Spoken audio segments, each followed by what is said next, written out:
زوار شاہ کو جب اپنی بہنوں کی سچائی پتہ چلتی ہے تو غصہ تو اسے بہت آتا ہے۔ ویسے بھی وہ سوچتا ہے کہ اگر شباب کو کچھ ہو جاتا تو وہ بھلا کیسے زندہ رہتا، کیونکہ شباب کے بغیر تو زوار شاہ زندگی کا سوچ بھی نہیں سکتا۔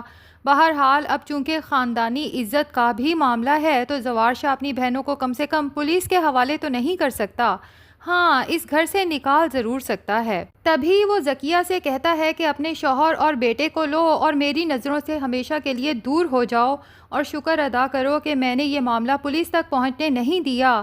بہرحال میں دوبارہ اپنی زندگی میں تمہاری شکل دیکھنا نہیں چاہتا۔ وہیں میشا سے کہتا ہے کہ اپنے موبائل سے یہ ویڈیو ڈیلیٹ کر دو، کیونکہ میں نہیں چاہتا کہ اس ویڈیو پر کسی اور کی نظر پڑے۔ اور ایک بات کان کھول کے سب سن لیں کہ شباب کو اس معاملے کا بالکل پتہ نہیں چلنا چاہیے۔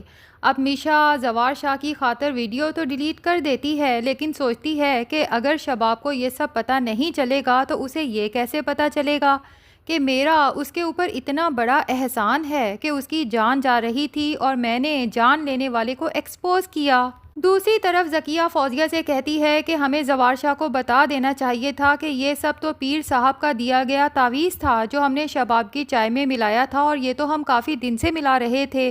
شاید زوار اس بات پہ غصے ہوتا کہ ہم نے پیر صاحب سے شباب کی زبان بند کرنے کے لیے تعویذ کیوں لیا، لیکن کم سے کم شباب کی جان لینے کا الزام تو میرے اوپر نہ لگتا۔ ویسے بھی فوزیہ یہ سب تو میں تمہارے کہنے پہ کر رہی تھی، اور پیر صاحب کے پاس بھی تو تم ہی مجھے لے کے گئی تھی۔ جبکہ فوزیہ ذکیہ سے کہتی ہے کہ اپنی زبان بند رکھو، تم اب زوار کو جو بھی کہو گی وہ تمہاری کسی بات پہ یقین نہیں کرے گا۔ بہرحال اتنا ہی کافی ہے کہ اس نے تمہیں پولیس کے حوالے نہیں کیا۔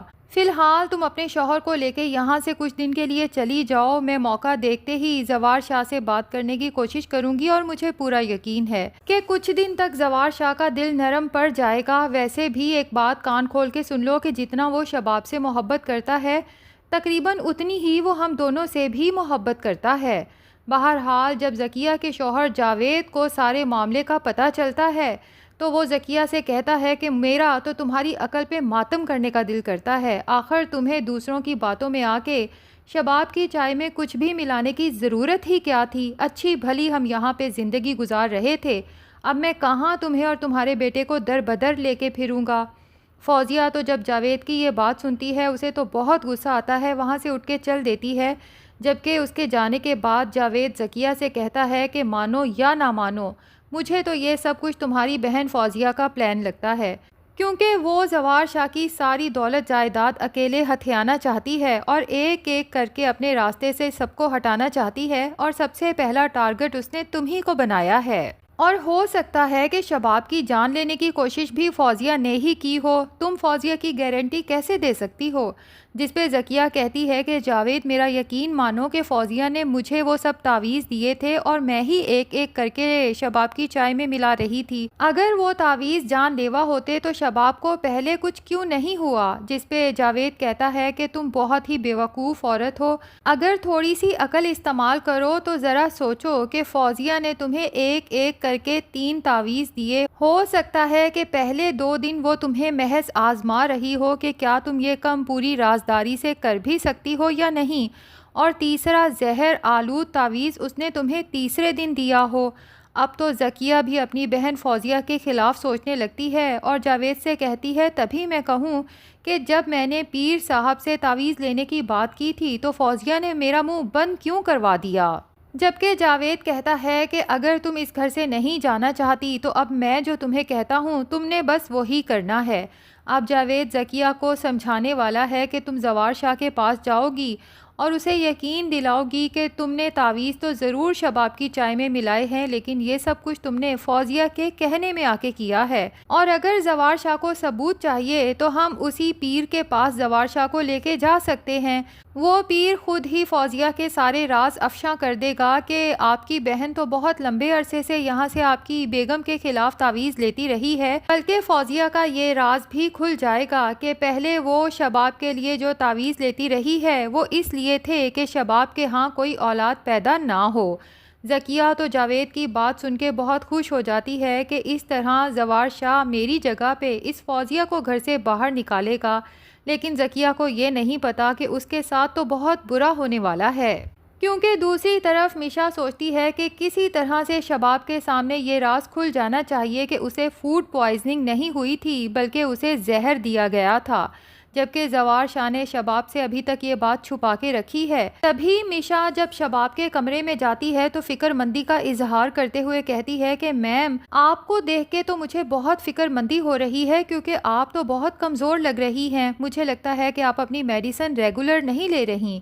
شباب کو یاد آتا ہے کہ اس کی آج کی ڈوز تو رہ ہی گئی، تبھی وہ میشا سے کہتی ہے کہ ذرا مجھے میری میڈیسن تو پاس کرواؤ، اور میشا جان بوجھ کے میڈیسن کے ساتھ وہ پریسکرپشن اور میڈیکل رپورٹ بھی رکھ دیتی ہے جس میں صاف لکھا ہے کہ شباب کو بہت ہیوی ڈوز میں زہر دیا گیا ہے۔ اب اتفاق سے شباب میڈیسن کھاتے ہوئے جب وہ رپورٹ دیکھتی ہے اور اس کی نظر سامنے پوائزن پہ پڑتی ہے تو اس کو تو حیرت کا جھٹکا لگتا ہے کہ زوار شاہ نے مجھ سے اتنی بڑی بات چھپائی۔ آخر زوار شاہ کس کو بچانے کی کوشش کر رہا ہے؟ کیا اس میشا کو؟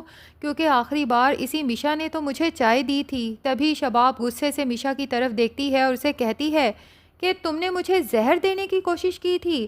اب میشا پریشان ہو کے کھڑی ہو جاتی ہے اور شباب سے کہتی ہے کہ میم، آپ کو جس نے زہر دینے کی کوشش کی تھی سر کو اس کا پتہ چل چکا ہے، لیکن سر اس کو بچانا چاہتے ہیں، تبھی سب گھر والوں کو سختی سے منع کیا ہے کہ آپ کے سامنے اس چیز کا تذکرہ نہ ہو۔ شباب غصے سے کہتی ہے کہ میشا، مجھے فوراً اس شخص کا نام چاہیے، جس میں میشا کہتی ہے کہ میم، پہلے آپ کو مجھ سے وعدہ کرنا ہوگا کہ آپ زوار شاہ سر کو نہیں بتائیں گی کہ میں نے آپ کو یہ سب بتایا ہے۔ شباب میشا سے وعدہ کرتی ہے تو میشا وہی ویڈیو شباب کو بھی دکھا دیتی ہے اور ساتھ ہی بتا دیتی ہے کہ آپ کی جان لینے کی کوشش میم ذکیہ نے کی ہے، لیکن چونکہ سر اپنی بہنوں سے بہت پیار کرتے ہیں تبھی ان سب کو بچانے کے لیے آپ سے یہ سارا معاملہ پوشیدہ رکھا گیا ہے۔ ویسے حیرت کی بات ہے میم، جب میں پہلے دن یہاں آئی تھی مجھے یہ لگا تھا جیسے سر سب سے زیادہ پیار آپ سے کرتے ہیں، لیکن اب مجھے احساس ہوا ہے کہ آپ سے بھی زیادہ اہم سر کے لیے ان کی بہنیں ہیں۔ میشا کا یہ کہنا ہے کہ شباب کے تن بدن میں تو جیسے غصے کی آگ بھڑکنے لگتی ہے۔ اسی وقت پولیس اسٹیشن کال کرتی ہے اور ذکیہ کو اریسٹ کرنے کے لیے فوراً گھر آنے کا کہتی ہے۔ جیسے ہی پولیس گھر پہنچتی ہے ذکیہ کے تو پاؤں تلے سے جیسے زمین ہی سرک جاتی ہے،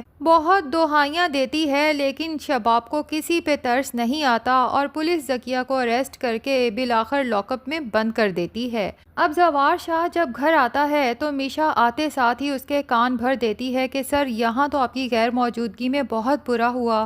میں تو سمجھی تھی کہ شباب میم ایک خاندانی عورت ہیں جسے اپنے شوہر کی عزت کی اور اس کی خاندانی ساکھ کی بہت فکر ہوگی، لیکن افسوس کہ انہیں تو آپ کی عزت کی ذرا بھی فکر نہیں۔ آپ سے پوچھے بغیر، آپ کے علم میں لائے بغیر شباب میم نے ذکیہ میم کو پولیس کے حوالے کر دیا ہے۔ مجھے تو یہ فکر ہو رہی ہے کہ اگر یہ خبر میڈیا کی زینت بنی تو آپ کی عزت تو ٹکے کی بھی نہیں رہے گی۔ زوار تو میشا کی یہ بات سنتا ہے، اس کے تو جیسے تن بدن میں غصے کی آگ بھڑکنے لگتی ہے، فوراً کمرے میں جاتا ہے اور شباب سے کہتا ہے کہ یہ سب میں کیا سن رہا ہوں، کیا کیا ہے تم نے؟ شباب کہتی ہے وہی سب کیا ہے جو دراصل آپ کو کرنا چاہیے تھا، جس پہ زوار کہتا ہے کہ تمہیں شرم نہیں آتی؟ ذکیہ میری بہن ہے، اور شباب کہتی ہے کہ آپ کو اپنی بہن کیا مجھ سے زیادہ عزیز ہے؟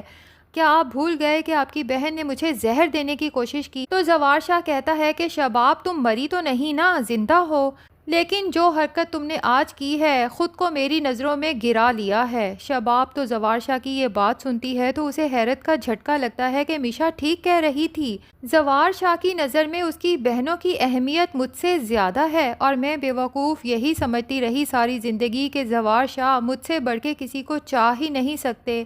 اب زوار شاہ اور شباب دونوں کے دلوں میں درار آ چکی ہے ایک دوسرے کے خلاف، اور یہی تو میشا چاہتی تھی، کیونکہ میشا تو فیصلہ کر چکی ہے کہ اس رشتے کو ختم کروا کے ہی رہے گی۔ تو ناظرین، کیا لگتا ہے، کیا ذکیہ لاک اپ سے باہر آ جائے گی یا نہیں؟ کمنٹ سیکشن میں ضرور بتائیں۔ ویڈیو پسند آئی ہے تو لائک اور چینل کو سبسکرائب بھی ضرور کر دیں۔